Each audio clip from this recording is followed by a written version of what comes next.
தமிழ்நாட்டில் நடைபெற்று வரும் வாக்காளர் பட்டியல் சிறப்பு தீவிர திருத்தத்தால் பொதுமக்கள் கடும் சிரமத்திற்கு ஆளாகி வருகின்றனர். வீட்டிற்கு படிவத்தை கொண்டு வந்து கொடுப்பதில் பணியாளர்கள் அலட்சியம் காட்டுவதாக பொதுமக்கள் குற்றம் சாட்டியுள்ளனர். சார் ரொம்ப எல்லாத்துக்கும் மக்களுக்கெல்லாம் சிரமம். முதல்ல ஃபார்ம் ஃபுல்லாக பண்ணுற சிரமம். ஃபார்ம் கொடுத்தோம்னா காலையிலேருந்து இன்றைக்கி 10 ஃபார்ம் ரிட்டர்ன் வந்துடுது.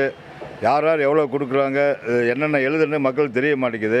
அவங்க படிவத்தை நம்ம நிரப்பிட்டு போகணுன்னா அவங்க எங்கே உட்காந்துருக்காங்களோ அந்த இடத்துல வேலையை விட்டுட்டு எங்களுக்கு வேலையை அலைக்கழிப்பு ஆகுது. அப்படிங்கிறப்ப ரொம்ப அலைக்கழிச்சலோடு நாங்கள் வேலை பார்க்க வேண்டியதாக இருக்குது. நான் வேடசந்தூரில் இருக்கேன். என்னோட ஓட்டர் ஐடி கள்ளக்குறிச்சியில் இருக்குது. இப்போ உடனடியாக நான் போய் அதை மாற்றணும் அப்படின்னா அது என்னால் முடியாது. எனக்கு லீவ் இல்லை, ஒன் திங்.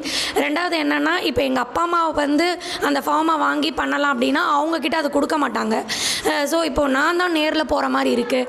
எனக்கு லீவ் இல்லாததுனால பண்ண முடியல. ஆனால் இப்போ அங்கன்வாடி மற்றும் ஊழியர்களை படிவத்தை கொடுத்து சொன்னால் அவங்களுக்கே என்ன ட்ரைனிங் கொடுத்து என்ன செய்யணும்னு தெரியாமல் பல லட்சக்கணக்கான இந்த படிவம் தேங்கி கிடக்குது. ஆதார் என்ன தேவையில்லைங்கிறாங்க. ஆனால் ஆதார் என்ன எழுதலைன்னா ஃபார்மே உள்ளே போக மாட்டேங்குது. மேலும் 2002 இந்த பக்கம் ஃபுல் பண்ண சொன்னாங்க, அந்த பக்கம் அவங்க அப்பா ஃபுல் பண்ண சொன்னாங்க.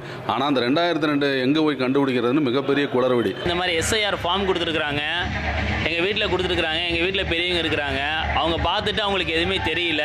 நாங்கள் வெளியே இருக்கிறோம், எங்களை கூப்பிட்டு ஃபார்ம் ஃபுல்லப் பண்ண சொல்கிறாங்க. இந்த மாதிரி 2002 நீங்கள் எங்கே ஓட்டு போட்டுக்கன்னு கேட்டுக்கிறாங்க. அது எப்படின்னு எங்களுக்கே தெரியல. மொத்தமாக குளறுபடியாகவே இருக்குது. இந்த எலெக்ஷனில் என்னால் ஓட்டு போட முடியுமான்னு எனக்கே தெரியல. ஏற்கனவே நான் 10வது வரைக்கும் படிச்சிருக்கேன். அப்படி இருந்து என்னுடைய குழப்பம் என்னன்னா, இவங்க 2002 எந்த வாக்குச்சாவடியில் ஓட்டு போட்டேன்னு கேட்குறாங்க. நான் எங்கே போய் அதை ராவுவேன்? அது இல்லாமல் உங்கள் அப்பாவுடைய வாக்கு என்ன கேட்குறாங்க. எங்கள் அப்பா 1987 இறந்துட்டார். அவருடைய வாக்குச்சாவடி என்ன நான் எப்படி புல்லப் பண்ணுறது?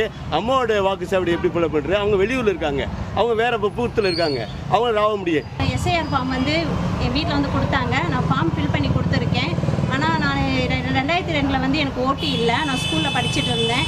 அதனால் எங்கள் அப்பா அம்மாவோடது கேட்டாங்க. அதனால் நான் ஃபில் பண்ணி கொடுக்கல. நான் ஓட்டு வருமா வராதா என்னன்னு தெரியல.